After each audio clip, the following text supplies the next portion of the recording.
ఈరోజు ఉమెన్కి నేను పవర్ ఇవ్వాలనుకుంటున్నాను. ఎలా అంటారా? జనరల్గా మహిళ అనగానే శక్తి, సహనం, ఓర్పు, పట్టుదల అంటారు కదా.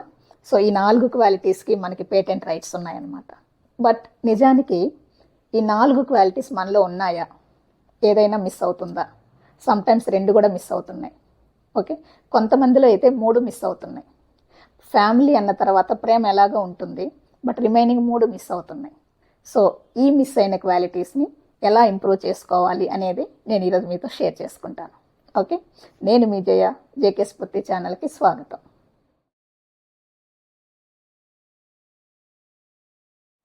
ఫ్యామిలీలో నలుగురు హ్యాపీగా ఉండాలి, ప్రతి ఒక్కరూ హ్యాపీగా ఉండాలి అంటే అది మన మీదే డిపెండ్ అయి ఉంటుంది. వైఫ్, మదర్ మీదే డిపెండ్ అయి ఉంటుంది కదా. సో ఇప్పుడు ఏంటంటే విమెన్ ప్రతి ఫీలింగ్ని, తన ప్రయారిటీస్ని, తన ప్రిన్సిపల్స్ని, ప్రతి దానిని హస్బెండ్తో షేర్ చేసుకోవాలి. అప్పుడేమవుతుందంటే హస్బెండ్కి ఒక ఐడియా ఉంటుంది. సో ఈ పర్టికులర్ సిచ్యువేషన్లో తనకి ఇలాంటి ఫీలింగ్ అలా ఉంటుందన్నమాట. సో అది అర్థమైనప్పుడు ఏమవుతుందంటే వాళ్ళిద్దరి మధ్య బాండింగ్ బాగా ఉంటుంది. సో ఇప్పుడు వైఫ్లో తెలియని ఒక శక్తి ఉంటుంది ఇంటర్నల్గా. ఆ శక్తి చాలన్నమాట ఫ్యామిలీలో ఏ ఇష్యూ వచ్చినా కూడా సాల్వ్ చేసుకోవటానికి. ఓకే, అంటే వైఫ్ అండ్ హస్బెండ్ బంధం ఎలా ఉండాలంటే శివ కుటుంబం లాగా ఉండాలి. శివ కుటుంబం అంటే పార్వతిని చూడండి, తన స్వతంత్రత తనదే, శివునివి తన తన ప్రిన్సిపల్స్ తనవి, బట్ ఇద్దరు కూడా ఒక్కరిగా ఉంటారు, ఒకరికొకరిని రెస్పెక్ట్ చేసుకుంటూ. సో అలా ఉండగలగాలి wife and husband. Combined families చూడండి, అత్త, మామ, అలాగే కొడుకులు, కోడళ్ళు, మనవలు, మనవరాళ్ళు ఇలా ఉంటారు కదా.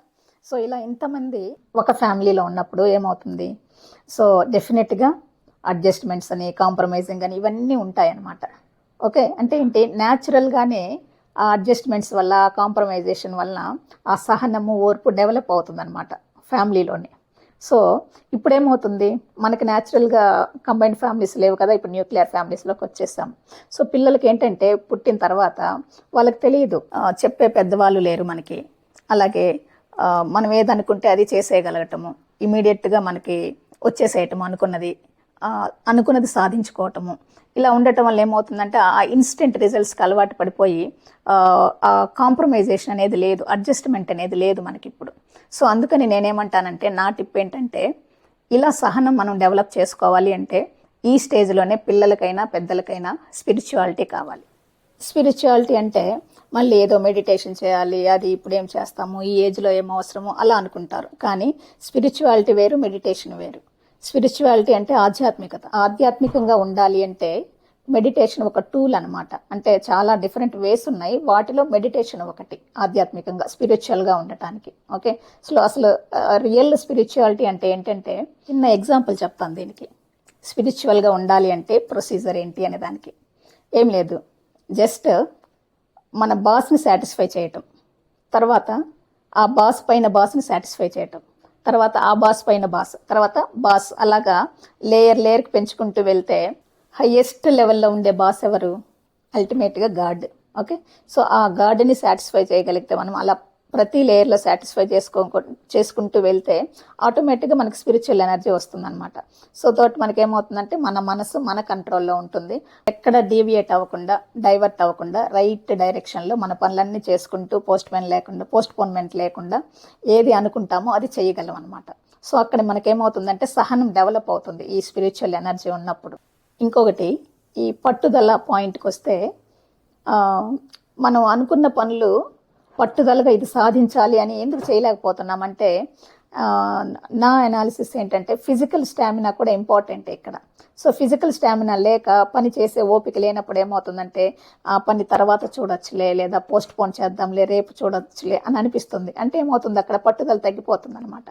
మనకి పేటెంట్ రైట్ ఉన్న మన ఈ 4 క్వాలిటీస్, ఈ స్పిరిచువాలిటీ తోటి మెంటల్ స్ట్రెంగ్త్ని పెంచుకుంటూ, అలాగే ఫిజికల్గా స్టామినాని ఇంక్రీజ్ చేసుకుంటూ, మనం ఆ సహనము, ఓర్పు, పట్టుదల ఈ 3 క్వాలిటీస్ని మనలో పెట్టుకోగలిగితే ఎంతటి వర్క్నైనా, ఎలాంటి సిచ్యువేషన్ అయినా మనము ఈజీగా హ్యాండిల్ చేసేసేయచ్చు.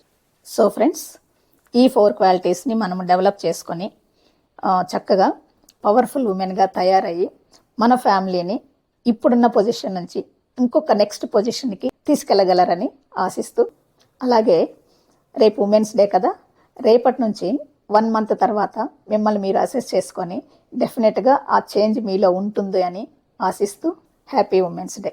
అలాగే ఫ్రెండ్స్, వీడియో నచ్చినట్లయితే లైక్ చేయండి, షేర్ చేయండి, జేకే స్ఫూర్తి ఛానల్ని సబ్స్క్రైబ్ చేయండి.